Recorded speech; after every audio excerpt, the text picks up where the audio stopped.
What's up, Infected? It's Wolf of the Quarantine, and today I'm going to be taking a look at a game that was sent to me to preview that is called Battle Bosses. Now, Battle Bosses is currently on Kickstarter, so if what you see in this video looks interesting and you think you may want to back the project, definitely check it out down below.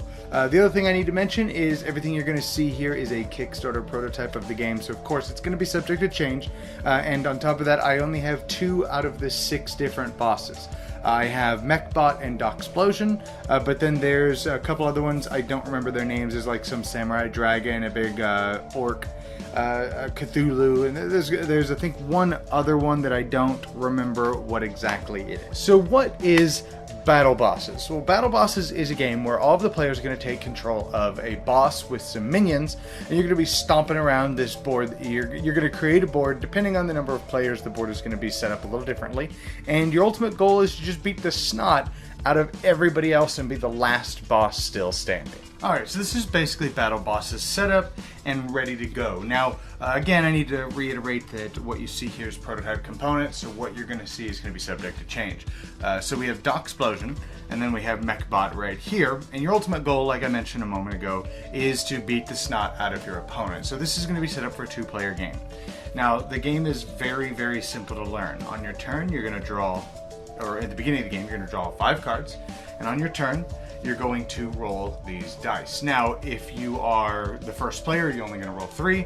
Other than that, you are going to roll your 4 dice. Now, the faces on the dice are, you have energy, then you have crystals, and then you have this little symbol right here. If the camera wants to zoom in on it, that is a reroll. So what you're going to do, we'll just assume this is my first turn. I roll this. Let's say, hypothetically, this is what I roll.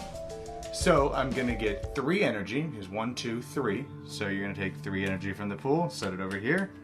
I get 1 crystal from the middle, so take this. And then, because this has the reroll action, after I've gotten everything, you reroll that die. So in this case, I get another crystal. Now, I could possibly roll this again and get another energy and get to reroll it, and you just keep re-rolling it as long as you need to. Now, like I said, on a normal turn, you're going to roll the 4 dice, but the first player's turn only rolls 3. So now, what you're going to do is you are going to use abilities and play cards as you wish. So I have 2 crystals, and these crystals here are going to be used to play these cards. So in order for me to play this, I need 2 crystals, 2 crystals, 1 crystal, 3 crystals, and 4 crystals. So I could play this, for example, and you're just going to do what the card says. So I can pay these 2 crystals right here, spend them back in the bank, and then it says place 3 landmine tokens in different spaces adjacent to Mechbot. So I can drop these landmine tokens, which if somebody moves onto, they blow up and hurt them. So I can go boop, boop, boop, and drop some mines if I want to. Then you play this card, goes in your discard pile. At the end of your turn, you're going to draw back up. Now, the energy that you have here, you are going to use on little special powers based on your boss and its minions. So I could move with an energy, move Mechbot, spend one of these, move him here.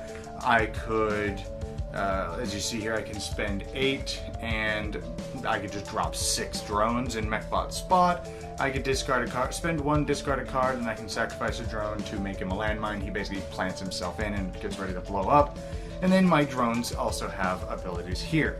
So if I had, say, let's just go with I had 3 drones here, which I just realized I have the drones mixed up. But let's say I had 3 drones in Mechbot's space. I could spend this 1 energy and I can move all of the minions in here, and I can move them all to another space. And so I could do that. I can spend this again and maybe move these 3 here instead, or again, and then I could do it again and move all 3 here. So they're going to slowly make their way over to Doxplosion. Now, if drones are ever, they end their turn in the same space as a boss, they basically kill themselves, but they do the same number of damage to the boss that they had. So in this case, these 3 would die, they'd go back to my pool. Doxplosion would take 3 damage, so you'd find the 3 over here, put it on Doxplosion's health.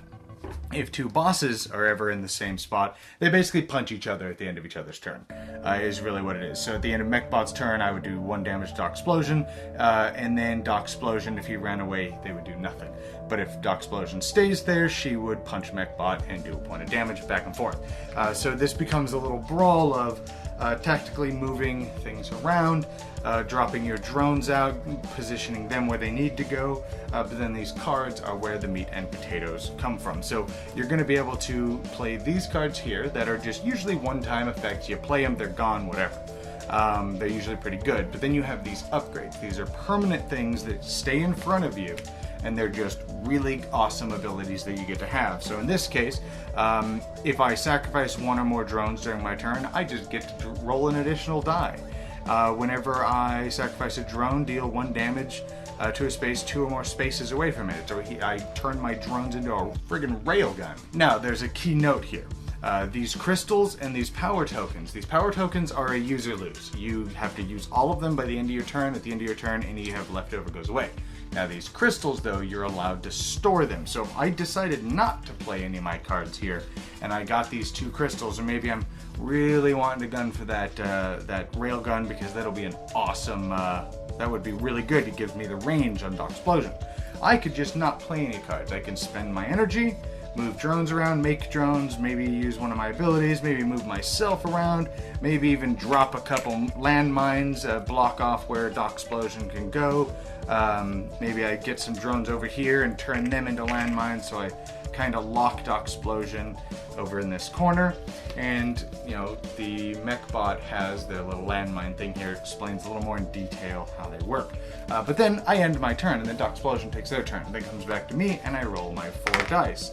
So now I got a pretty decent roll. I got 2 energy, I get 4 crystals and a reroll, and then another energy and another reroll, and so on and so forth. So now I'm getting what, 1, 2, 3, 4, 5 energy and 5 crystals added to my already 2 crystals. So now that leaves me open to do a lot of things. So now maybe I do drop this down, but then I also have another 3, so maybe I also install this, and boom, in 1 turn I just got awesome.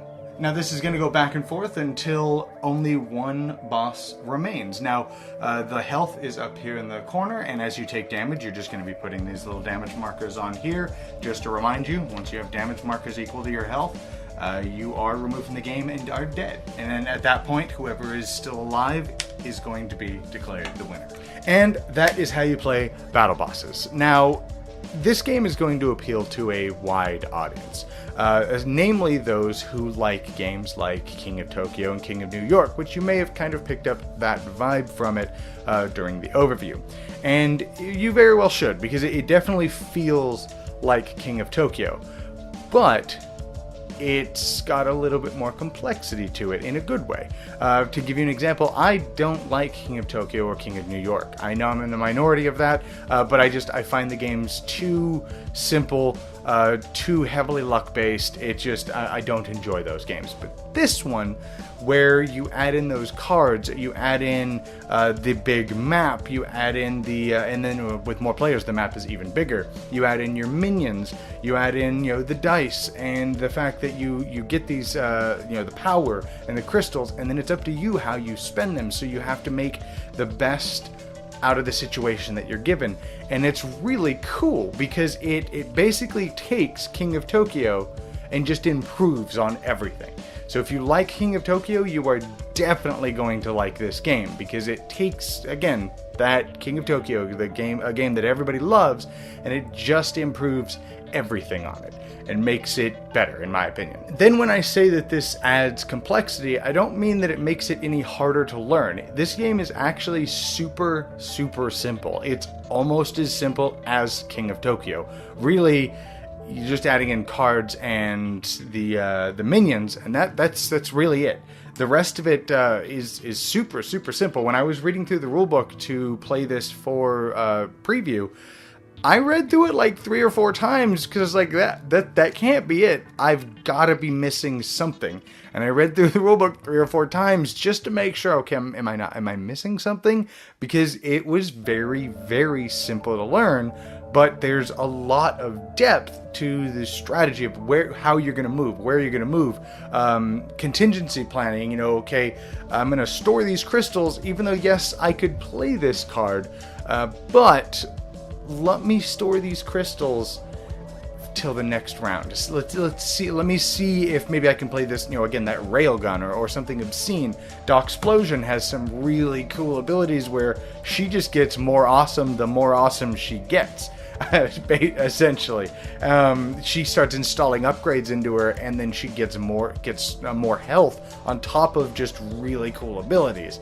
Mechbot utilizes landmines and like launching things at a range, and so they both feel very, very different, very tactical, and a lot of decision making with not much more complexity than, say, a game of King of Tokyo. Anyways, hope you guys enjoyed this preview, and I'll see you guys next time in the quarantine.